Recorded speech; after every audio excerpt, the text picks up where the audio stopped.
السلام علیکم ورحمۃ اللہ وبرکاتہ۔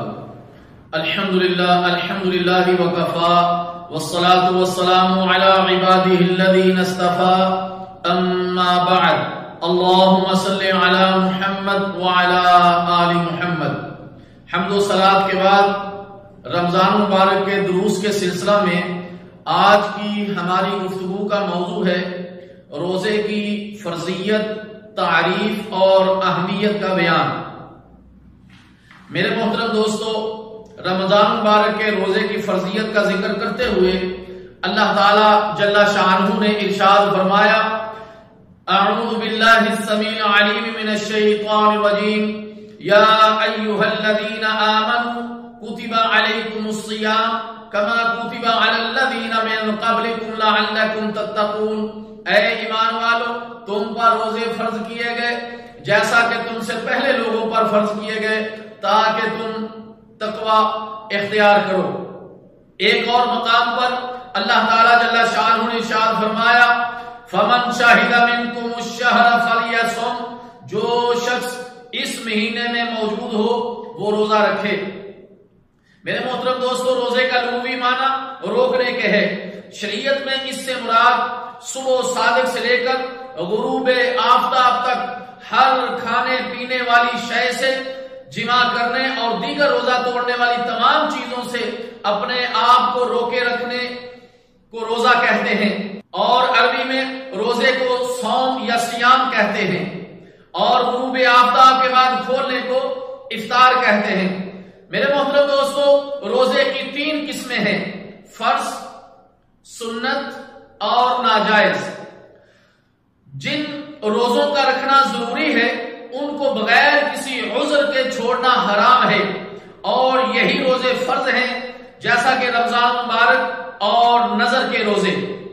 میرے محترم دوستو، فرض روزوں کی 2 قسمیں ہیں، فرض معین جیسے رمضان مبارک کے روزے جن کا رمضان ہی میں رکھنا فرض ہے، اور نظر معین جو نظر مانتے وقت کسی خاص دن یا مہینے کا تعین کر لے کہ اگر میرا یہ کام ہو جائے تو فلاں مہینے کے فلاں دن اللہ تعالیٰ جل شانہ کے لیے میں روزہ رکھوں گا یا رکھوں گی۔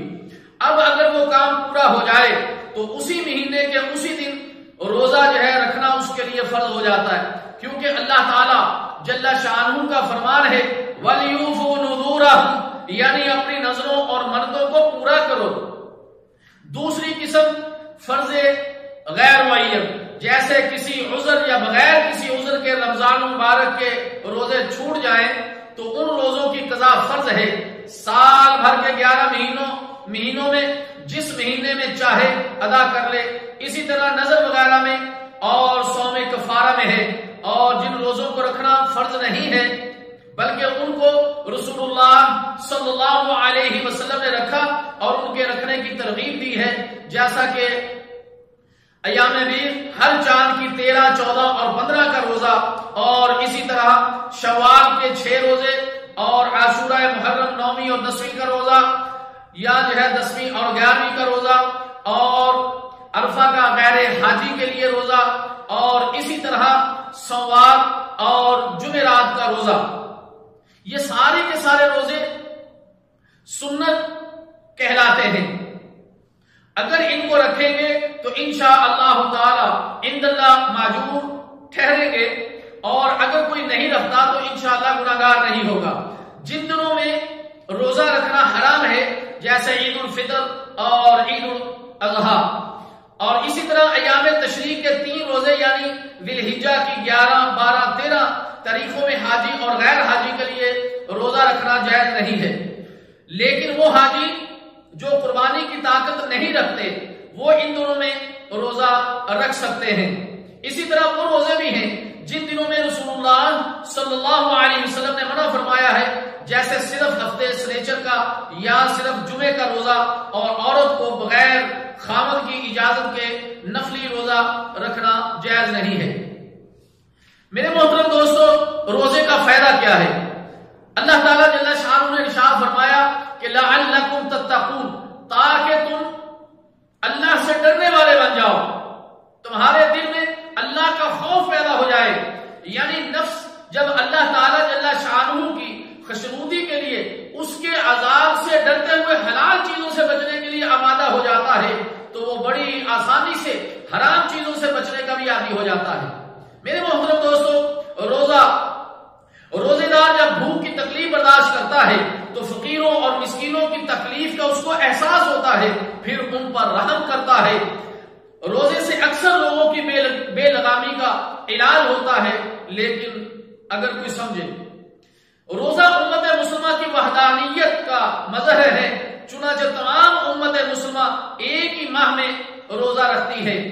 میرے محترم دوستو، روزے کی اہمیت یہ ہے کہ ایک فرض روزہ بلا عذر ترک کرنے کا کفارہ ساری عمر کے روزے بھی نہیں بن سکتے۔ رمضان کی برکتوں سے محروم رہنے والا بے نصیب ہے۔ رمضان پانے کے باوجود مغفرت حاصل نہ کرنے والے کے لیے ہلاکت ہے۔ روزہ خوروں کا عبرتناک انجام ہوگا۔ اللہ تعالیٰ جل شانہ سے دعا ہے کہ اللہ تعالیٰ ہمیں رمضان مبارک کے احکام و مسائل کو سیکھنے کی اور رمضان مبارک کا حق ادا کرنے کی توفیق عطا فرمائے۔ والسلام علیکم ورحمۃ اللہ وبرکاتہ۔